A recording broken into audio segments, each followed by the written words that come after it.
आज आम आसीचे बलराम दासंक पीठ यही पंचसखांक पीठ बलरामपुर पंचसखा से मानक मध्यरे बलराम दास मध्य अन्यतम।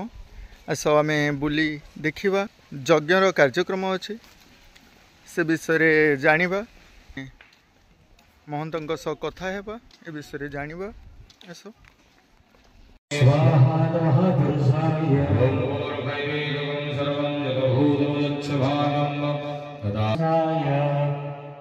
श्री महापुरुष होमे संतुष्टो हुआ सविल्लो सारणादित्यै नमगन्धपुष्पं समर्पयामि निष्ठा पुरुषिकिं सपेशि वयं मे समुपस्थितं यदि शक्यमशक्यहं दुर्गे भगवति समया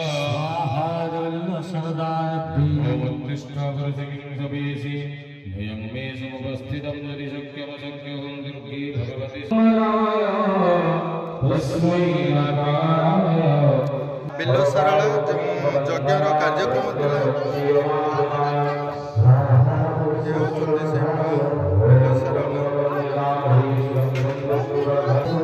ये जो मुनि गोसाई मठ केते वर्षर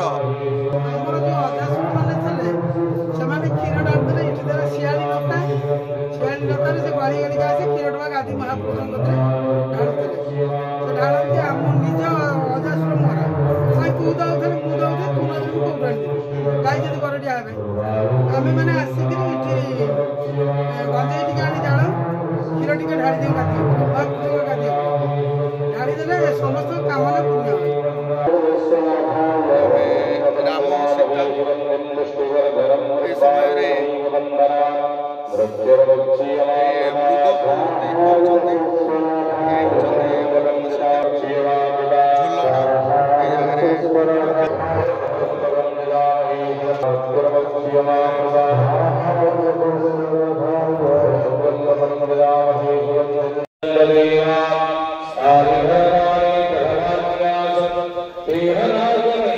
पद्म पोखरी यही प्रभु बलराम दासंक पीठरे सुंदर पद्म पोखरी सुंदर फूल गच अनेक फल गच मान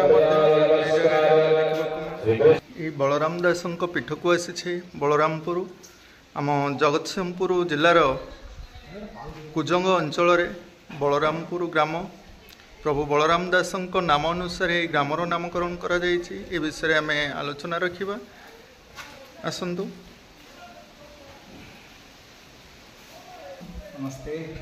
आम आज्ञा पंचसंख्यांक उपरे जानिबा पई माने तांको उपरे किछि रिसर्च करूछु बा जानिबाकू चाहूछु। ए जगह रे बलराम दास किपरि आसिले ए पीठटी बलराम दासंक पीठ बोली काई कहवा जाउछ आज्ञा टी कहबे। हरि ओम। ओडिया साहित्य बहु उच्च कोटीर जुग जुगर साहित्यर पृष्ठा जदि उन्मोचन करवा प्रथमे ओडिया साहित्य संस्कृत साहित्य आसला। आध्यात्मिकतार साहित्य को देखले मध्य प्रथमे चर्या जुग बा बौद्ध चर्यागण सी जो आध्यात्मिकता विचार देले तन्मध्यनु धीरे धीरे धीरे धीरे कालक्रमे साहित्य को नदी रूपे बही चलला समुद्र रे मिशिबा पाई। बौद्ध चर्यागण कान्हुपाद सबरीपाद कुकुरीपाद सुकुटीपाद आदि से माने जो बौद्ध जातक लिखिले ताकू कहला चर्या गीतिका। पर्वत उपरे डोंबी थेई थेई नाचे आ कान्हुबर पकाची अण याकू सांध भाषा कुआगला। पर्वत उपरे डोंबी थेई थेई नाचे माने पर्वत हला ब्रह्म कपाल ता उपरे आत्मपुरुष व परम ब्रह्म नाच करुचंती। जीव आउ शिव तांक भितर केमती एकत्वर भाव ए कथा बौद्ध चर्या जना पड़े। कालक्रमे द्वितीय स्तर आसला पंचसखा जुग जहाँ को आम शून्य जुग शून्य साहित्यर जुग एवं ब्रह्मतत्वर जुग पिंड ब्रह्मांडर जुग बोली कहि परिबा। ए पंचसखा पंचशाखा ए कथा कह जाइछि। ओडिया साहित्यकार माने कहिले ए पंचसखा होचंदी ओडिसार पंच महंत अच्युत अनंत बलवंत जशवंत जगन्नाथ एई भली पंचसखा आम तो जानी ये पंचसखा नाम तन्मध्य श्रेष्ठ थे बलराम दास। ये पंचसखा भितर बलराम दास सी थे अनन्य वैष्णव जगन्नाथ उपासक परम वैष्णव बोली चिंता करा जाए। आ बलराम दास एभली जड़े भक्त थिले जे निजको भूली जाई पिंड ब्रह्मांडर तत्व भितर से सारा परम ब्रह्म को चिंतन करुले, निजको मिसई दौले प्रभु जगन्नाथ सहित। ये कथा शुणा जाए प्रभु जगतर नाथ जगन्नाथ बलराम दास पाखे पाखे रुले। सिंहल दीप को गला बेले बलिया को सांगे नहीं जाइए, आसला बेले बलियार मठरे कमंडलटा छाड़ी रत्न कमंडल को छाड़ी प्रभु जगन्नाथ पलि गले। बड़पंडा खोजिले आ बलिया आश्रम जिते बाहरिला रत्न झरी समस्ते कहले चोरी करी आनी। आ बलराम दास को से जेल भोगिया को पड़ा। बलराम दास जीवन यही एक स्वतंत्र तत्व भीतर ही सृष्टि होता। भाव समुद्रर अनन्य स्रष्टा हेले बलराम दास। जितेबले सी एक बेश्या घर जाइए बोली कह जाए, तेणु बड़पंडा बा अन्य पंडा माने रथरे चढ़ई नदे तंटिया मारी धक्का मारिक बाहर करदे। मन अभिमान आसला और जगह हौ है नहेले नहीं आउ मु तो रथ कौन सत्य चढ़ी पारिनी। मनरे मन कोह अभिमान रे बलराम दास चलीगले समुद्र तट को बाली रे तैयारी है बाली रथ। आउ से बाली रथ को भावर दौड़ी रे टाणिले बलराम दास। चलीला बाली रथ रहिला अटकिला रथ बड़ दांडे। आउ जगतर नाथ जगन्नाथ कालिया शांत सी भक्त अक्षर भक्तर भाव को बुझंती। तांको पई कौन उपासनार पद्धतिर आवश्यक नाई, कोटिए टंका देले भी हम ना भाव जे डाकीदेला ताकू छाड़ी मो जगह जापरि। अटकिला बड़ दांडरे रथ। जिते बड़ पंडा निरुछाड़ी हो पड़े कहले अरे मु कौन रथरे अच्छी मु पूरा बलियार बाली रथरे पालिंकी चलिले। जाई देखिले बालीर रथ हेइची, बलराम दास टाणुची, बाली रथ चलुची, धार धार अश्रु आखिरु बोही जाउची लोतक। आउ सेते बेले सी हरिबोल हुलहुली निजे दे निजर शरीर को सी भूली जाइछंती। भागवत सेति पई जगन्नाथ दास धाड़िए लिखिले अछि कि नाही मोर देही प्राणिता जानी न पारई। एई होची भावर कथा। जोगर जो गोटे पर गोटे स्तर अच्छी देहाती ज्ञान भूली जाई भक्त जिते संपूर्ण जगतर नाथ जगन्नाथ सहित एकाकार हो जाए। आउ सेतिकी बेले भावर विचार तैयारी हुए, समाधि हुए। समाधि अर्थ कौन ना देहाती ज्ञान नथिबा, अत्यंत उच्च स्तर को निजको चली जाइथिबा। जहाँ देहर ज्ञान अच्छी मु पुरुष मु नारी मु वृद्ध मु शिशु मु ज्ञानी मु अज्ञान ए लोक केबे हेले भगवान कर भक्त हो पारे ना। से होची परम भक्त जेमती बलराम दास होइथिले जे निजको भूली जाई भाव समुद्र रे भाव युक्त है आ बाली रथ को टाणुथिले। अधिया पड़िले आउ बलराम दास को पालिकी रे बसई आनिले। रथ ऊपर चलिला बसिला परे से रथ चलीथिला से दिन। से बलराम दास सारा ओडिशा परिभ्रमण समय रे एठी आसी बिल सारला देवींकर तीर्थक्षेत्र महापुरुष एठी थिले। आउ बलराम दास एठी आसी पहुँचीथिले। मालिकार वर्णना करा जाइछि किभଳି भाबरे ना ये जाजनग्रपुरर मंडल सहित यार संपर्क अर्थात पारादीप परादीप पराशर ऋषिंकर जहाँ दीप ए दीप को निजे स्वयं आसीथिले के बलराम दास। सेतेबेले ए नदी गुड़िक किभଳି ढांचारे बढ़ुथिला ना चतुर्दश शताब्दी रु पंचदश शताब्दी भितरे एपटरे एते बाली नथिला। नदी गुड़िक अंका बंका होकर जाइथिला। यही स्थान टे एक बाली कूद थिला, जंगल मध्य थिला। आउ यही जगह बलराम दास आसी आश्रम करिकरी किछि दिन रही। काहेकि ना एठी समुद्र निकट थिला। घोर गर्जन समुद्रर शांत परिवेश भितरे ध्यान करिवारे मन लागि जाउथिला। एक पवित्र क्षेत्र थिला, तांको जणा थिला कोटा क्षेत्र पंचसखांकर क्षेत्र बोलिकरी एठी प्रतिपादित होईची। आ बलराम दास एठी जतले ध्यानस्थ हो जाउथिले सेतले प्रभु जगन्नाथ ए जागत आसुथिले। काहेकि भक्त मानकर हृदय रे मु थाए बोलिकरी प्रभु कहउचंती। मु आउ कोटी न थाए, जोगी मानक पाखे न थाए, वैकुंठर न थाए। मद भक्त जत्र गायंती तत्र तिष्ठामि नारद मो भक्त जोठी मु सेठी। तेणु बलराम दास एठी जतले गान करुथिले पहुँचुथिले।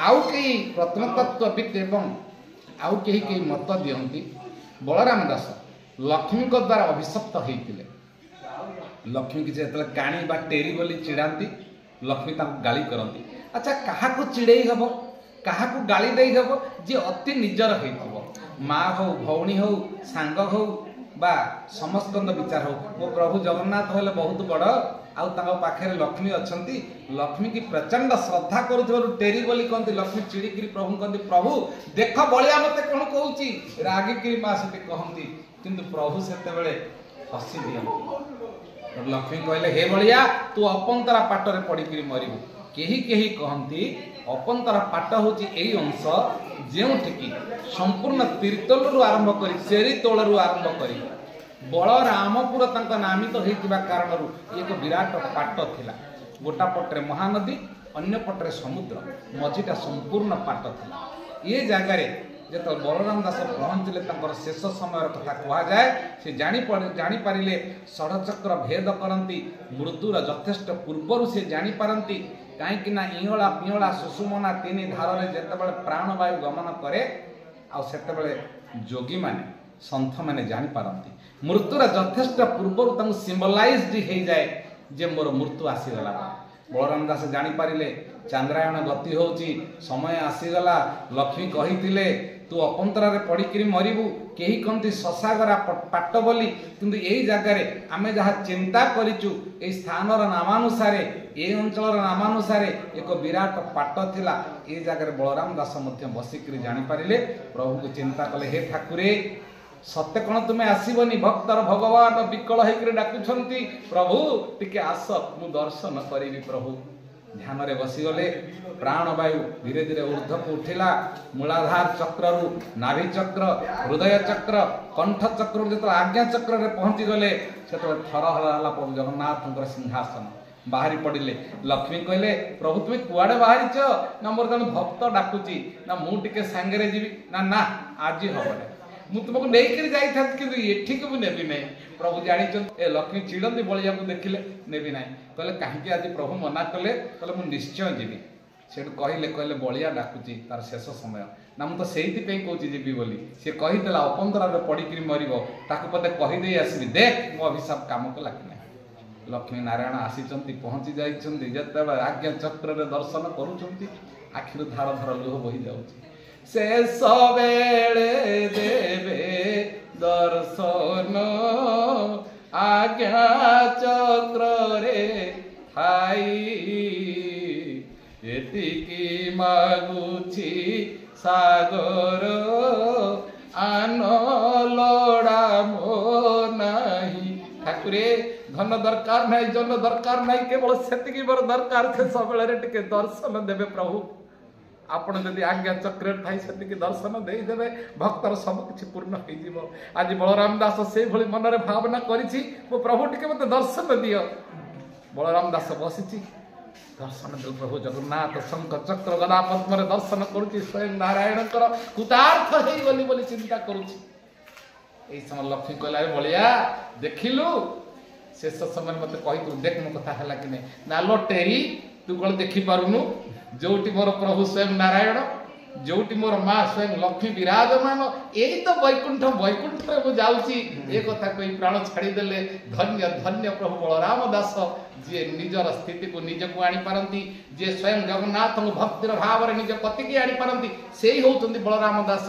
आरी नामानुसार बलरामपुर आ मुनि गोसाई मठ बोली से विदित चतुर्दश शताब्दी पंचदश शताब्दी भितर ये आश्रम या एक प्राचीन संस्कृति को अवगाहन करी ए आश्रम इतिवृत्ति ये प्रतीयमान हुए आमर सौभाग्य ए आश्रम रही प्रभुंकर सेवा करुचु मंदिर स्वयं जगन्नाथ अच्छी प्रत्येक दिन नित्य सेवा होता है एवं पाखरे जगी बसी माँ बिल सारला देवी सारला मंदिर अति निकटतम अंचल बिल सारला देवी अच्छा जी कि सदा सर्वदा प्रतीयमान एवं भक्त मानकर दुख बुझापाई माँ निजे शक्ति स्वरूपिणी विद्यमान जा देवी सर्वभूतेषु मातृरूपेण संस्थिता नमस्तस्यै नमस्तस्यै नमस्तस्यै नमः नमः।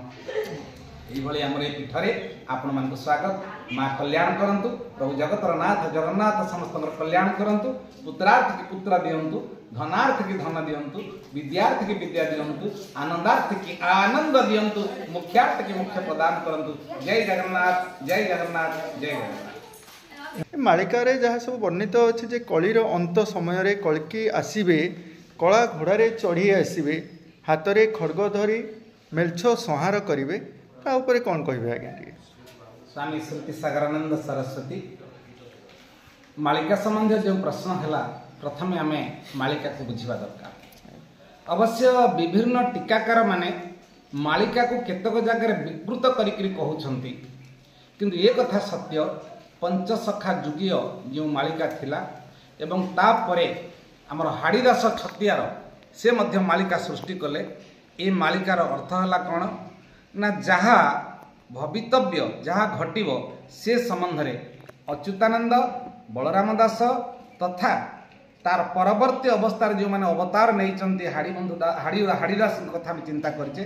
हाड़ीदास मध्य मालिका संबंध में टिप्पणी देते, किंतु बोध हुए एक कथा में कहवा जेहेतु पंचसखा जुगर कवि माने तत्वदर्शी माने संत माने अत्यंत ज्ञानी थिले, से माने ठार आकार रे सिंबलाइज्ड करिकरी किसी कथा जाइछन्ति।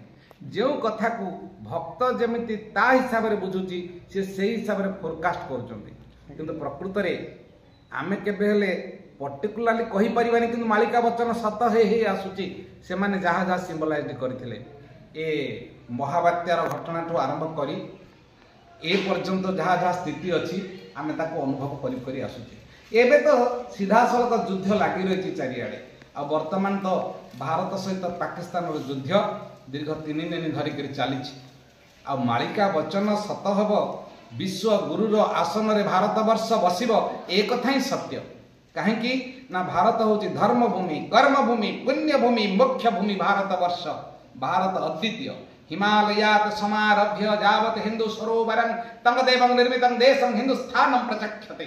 आकुमारी हिमाचल एक भारत वर्ष, हिमालय जार मुकुट, गंगा सागर कलकल छल छल नादर जार पद धौत करे, आरब सागर बंगोपसागर जो देशर 2टी हस्त सदृश, ए देश ही केवल विश्वगुरु आसन में बस। कहीं ना मालिका अनुजाई एक क्षेत्र पवित्र क्षेत्र हो, हिमालय गोटे पटे संपूर्ण रहिले, गंगा सागर गोटे पटे रहिले एवं 2 पटे 2टी सागर रहा। तेणु ये देश को प्रतिहत करिवार शक्ति कहार ना। द्वितीयतः कुर्वन्तु विश्वम आर्यम, ये है आम देशर मौलिक तत्व। आधार कौन आमर ना वसुधैव कुटुंबकम, ये है आमर आधार।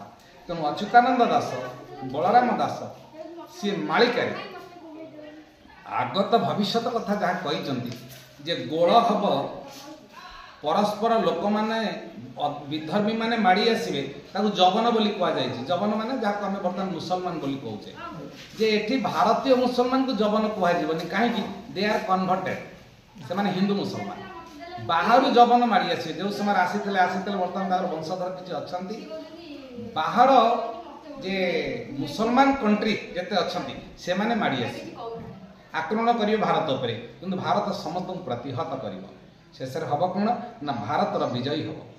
ये कथा कहुच्छी मालिकार पापी माने मरीजे, जो माने देशद्रोही, जो माने अधर्मी, जो माने विधर्मी, आउ जो माने धर्म ना रे थटा तापरा करती, जो माने कहुच्छा हेतुवादी जो मान कहउछंती, जो माने चंद्र ग्रहण रे आइंस खाती, से माने चैलेंज करते विज्ञान दृष्टि धर्म को। अरे विज्ञान दृष्टि तुम्हें कौन चैलेंज कर, बुझी नथिबा लोक ही यह कह।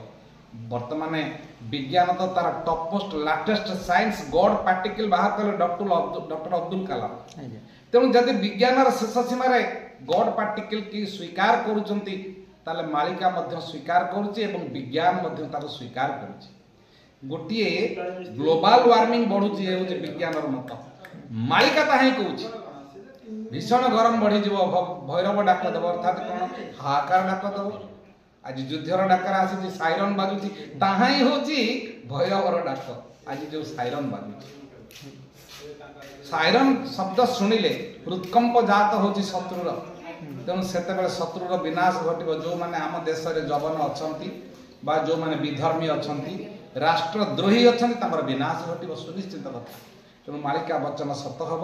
मुझे ना मालिकार जो धाड़ी धाड़ी कथा लिखा जाइए ताकू जब आम विचार करवा चिंतन करवा, सबुर अर्थ आमे जहाँ विचार करछे से न होई पारे काहे अछूत गार बलिया ठार बोली कही कहते ये ठारी देगिरी गले ये कथाटा को बुझिब तुमे को समय 2025 रु 2027 भितर थर्ड वर्ल्ड वार तृतीय विश्वयुद्ध हम तार अवसान हम चारिड़े शांति स्थापन हम और भारत तार नेतृत्व नब ये कथा कह जाऊँ जो अखंड भारत कथा कहे पुनर्बार प्रतिष्ठा हम द्वितीय गोटे उदाहरण योगी अरविंद तांकर फोटो पछपटे अखंड भारतर मानचित्र देखी से जन बहुत बड़ ज्ञानी थे किंतु जड़े योगी थे से फोरकास्ट कर गोटे दिन 15 अगस्ट तारीख आसो जो दिन कि भारत सहित पाकिस्तान बांग्लादेश मिसीज आ सिंहल मिसीज ये पुणी अखंड भारत तैयारी हो जदि योगी अरविंद एक कथा कहते अन्य सन्थ मैंने कहते पंचसखा मैंने कहते कथा हेनी कहीं निश्चिंत हम जय जगन्नाथ धन्यवाद यज्ञ कहीं यज्ञर कर्ता भाव में बंधु आमर अच्छा आसतु आम जाना कथा यज्ञर नाम विश्व शांति महायज्ञ से विषय आम जानिले आसतु आज भिडियोटी को ये शेष करवा धन्यवाद।